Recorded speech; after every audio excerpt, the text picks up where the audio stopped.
Hello, Jeff Zwarenk here, and welcome back to Give and Take, the segment of our show where we look at what science has to say and how it actually corroborates the truth of Christianity. Today I'm joined by Fazale Rana, and we're going to investigate that claim. Is science adversarial to the Christian faith? Fuzz, it's good to have you here today. Jeff? You know, there's been just recently some fairly prominent, well-known Christians who have, if not walked away from the Christian faith, have said they're struggling with whether they're still Christians and wrestling through those issues. And what I find interesting is that at least one of them has, when asked for the reasons why, he's articulated that science seems to keep poking holes in the truth of religion, of all religions, and he was including Christianity in that. And that seems to just be a pretty common theme. And so I thought it'd be interesting to just have a little discussion. Obviously, we work at an organization that says they go together, to just ask the question, what can we do to kind of dispel that myth? Why is it out there? And what are some of the resources we have that can help people see that science and Christianity do work together? Yeah, well, to me, my first reaction when I hear that kind of claim is to look around and to notice how many people that are prominent scientists who actually are Christians or who hold to some kind of religious belief in a transcendent personal God. Mm-hmm. They may not be Christians, they might be Muslims or Jews, but they believe in a transcendent personal God. So the fact that there's a large number of religious people that are deeply committed to their faith, that again, also work as scientists, says to me that science is not poking holes in the idea of God's existence. You can argue that the Judeo-Christian worldview was foundational for developing the scientific process. That the rules and the way creation works and our capacity to understand and interpret and do that, all of that is anchored in the Judeo-Christian worldview. And these scientists were actually saying, I'm looking at the world to understand and figure out who God is and how he works. And so it is kind of an interesting idea that somehow science is perceived as an antagonistic towards the Christian faith. Yeah, well, even somebody like Isaac Newton, I mean, he wrote more on theology than he did on physics. Which is remarkable considering he's the father of modern physics, if you will. So yeah. So what would you say if someone was coming along and saying that they think Christianity and science are antagonistic towards one another? What are some of the resources, or what are some of the ways you would approach interacting in that conversation? Yeah, well, first of all, I think I would probably ask some questions. Specifically, what is it that you see as antagonism between science and Christianity? And it could oftentimes be that what they see as antagonism is an idea that a particular view or interpretation of creation accounts in Scripture is what they hold to, and that interpretation is where the conflict lies. It's not with Scripture and the scientific discoveries, but rather that conflict lies with what we think Scripture says and scientific discoveries. So I would be very curious to see what specifically do they see as the source of that antagonism?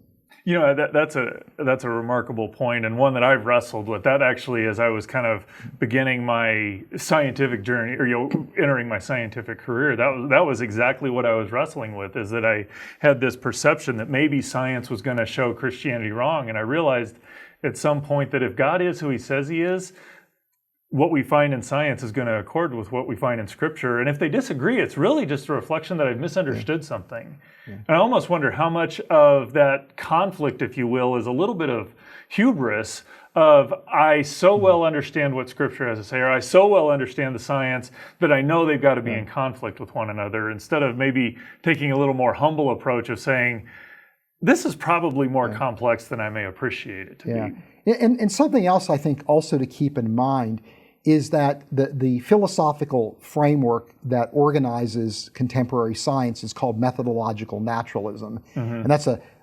complex term that really simply means that when you engage in science, you look for explanations that are that are mechanistic in nature, that are natural process explanations. You try your very best to avoid evoking the supernatural to explain phenomena in the universe, which means that when people are investigating the world scientifically, they're doing it from a position where I wouldn't say it's anti-supernatural, because those individuals may believe that there is a real supernatural realm, but they're methodologically functioning as if there is nothing beyond nature itself.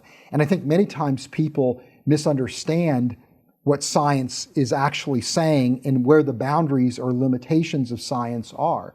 And so, for example, when it comes to the universe, we've discovered, reasonably so, that the universe has a beginning, or at least that's a reasonable interpretation of the data. And now that could mean that there is a mind behind the universe, or there's something else like a multiverse or something that has produced the universe. Science is going to favor the multiverse explanation because it is mechanistic in nature. But it doesn't mean that science is at odds with Christianity because scientists may favor the multiverse. It's part of it is a constraint that comes from the philosophy of science. It's even in that view, what I find fascinating is that if, say just suppose that science was able to explain everything, which I don't think that's going to be the case. I think, just strictly through mechanism, just the very process of saying, okay, we've explained all of this, that doesn't really say anything about whether there's a supernatural or not, given what the framework that scientists have imposed on themselves. And so... But, to me, when we look at to build off of your point, when we look at the world around us, it really looks like the world that we would expect to see if the God of the Bible is in some way, shape, or form responsible for the world that we see. And so, for example, in my area of the life sciences, and specifically biochemistry, biochemical systems really do appear to be designed. Everybody agrees they appear to be designed. The debate is, does that design require a mind, or can be explained through mechanism? And I favor, of course, the explanation that it's through a mind. But even if at the end of the day, the evidence says that mechanism can produce this design that we see in biology, we still don't know where that mechanism comes from, right?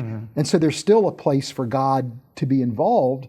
Maybe God isn't directly involved, but he could be indirectly involved, working through that mechanism. So there's nothing in science, even under the worst of circumstances, that's a fair point, that invalidate a role for a creator. Well, and beyond that, you're still wrestling with it looks designed. If God is who he says he is, you would expect it to look designed. Exactly.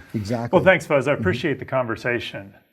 It really is a very popular narrative that science is antagonistic and defeating and proving Christianity wrong.